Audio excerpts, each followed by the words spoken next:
অন্যদিকে আজই চোপড়ায় যেতে চলেছেন চন্দ্রিমা ভট্টাচার্য। মুখ্যমন্ত্রী মমতা বন্দ্যোপাধ্যায় তাঁর নির্দেশের পরেই চন্দ্রিমা ভট্টাচার্য তিনি চোপড়াতে যাবেন। সেখানে মৃত শিশুর পরিবারের সঙ্গে কথা বলবেন তিনি, এবং মুখ্যমন্ত্রী মমতা বন্দ্যোপাধ্যায় তিনি নির্দেশ দিয়েছিলেন যাতে চোপড়ায় যান চন্দ্রিমা ভট্টাচার্য। তারপরেই তিনি যেতে চলেছেন। মহিলা তৃণমূল কংগ্রেস আজকে যাচ্ছে চোপড়াতে, এবং চোপড়ায় সেখানে বিএসএফ এর গাফিলতিতে 4 শিশু মৃত্যুর যে ঘটনা ঘটে, যেখানে যে মাটি চাপা পড়ে 4 শিশুর মৃত্যু হয়েছিল, এবং সেই ঘটনাতেই আজকে চোপড়ায় যেতে চলেছে মহিলা তৃণমূল, যেখানে মৃত ওই 4 শিশুর পরিবারের সঙ্গে দেখা করবেন তারা, কথা বলবেন তাদের সঙ্গে।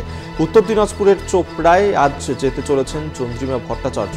মুখ্যমন্ত্রী মমতা বন্দ্যোপাধ্যায়ের নির্দেশের পরেই আজ চন্দ্রিমা ভট্টাচার্য তিনি যাবেন চোপড়াতে, এবং মৃত ওই 4 শিশুর পরিবারের সঙ্গে গিয়ে দেখা করবেন, তাদের সঙ্গে গিয়ে কথা বলবেন।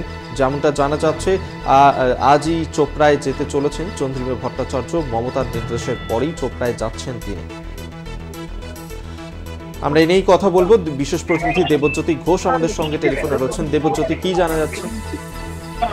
দেখো, চোপড়ায় যে ঘটনা ঘটেছে সেখানে বিএসএফ এর গাফিলতিতে যে শিশু মৃত্যু হয়েছে তাকে কেন্দ্র করে তৃণমূল কংগ্রেস অত্যন্ত গুরুত্ব সহকারে বিষয়টিকে দেখছেন, এবং সেই মতোই কিন্তু তৃণমূল কংগ্রেসের নেতৃত্বে একটি দল গঠন হয়েছে। তারা কিন্তু আজকে চোপড়া যাবেন এবং সেখানে যারা মৃত্যু হয়েছেন তাদের পরিবারের সঙ্গে দেখা করবেন এবং তাদের পরিবারের পাশে থাকবেন এবং আর্থিক সাহায্য করবেন।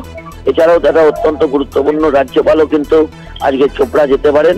অত্যন্ত রাজনৈতিকভাবে গুরুত্বপূর্ণ, কারণ তৃণমূল কংগ্রেসের পক্ষ থেকে দাবি উঠেছিল যে যাতে চোপড়ার পরিস্থিতি বিশ্লেষণ করা হয়, এবং সেই জায়গাতে রাজ্যপালও কিন্তু আজকে চোপড়াতে যাচ্ছেন বলে আমরা সূত্র মারফত জানতে পারছি।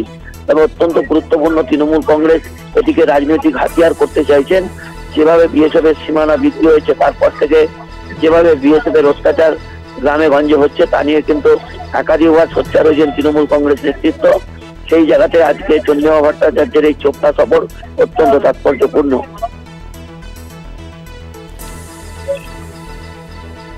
আপাতত ধন্যবাদ তোমাকে। বিশেষ প্রতিনিধি দেবজ্যোতি ঘোষ আমাদের সঙ্গে টেলিফোনে ছিলেন।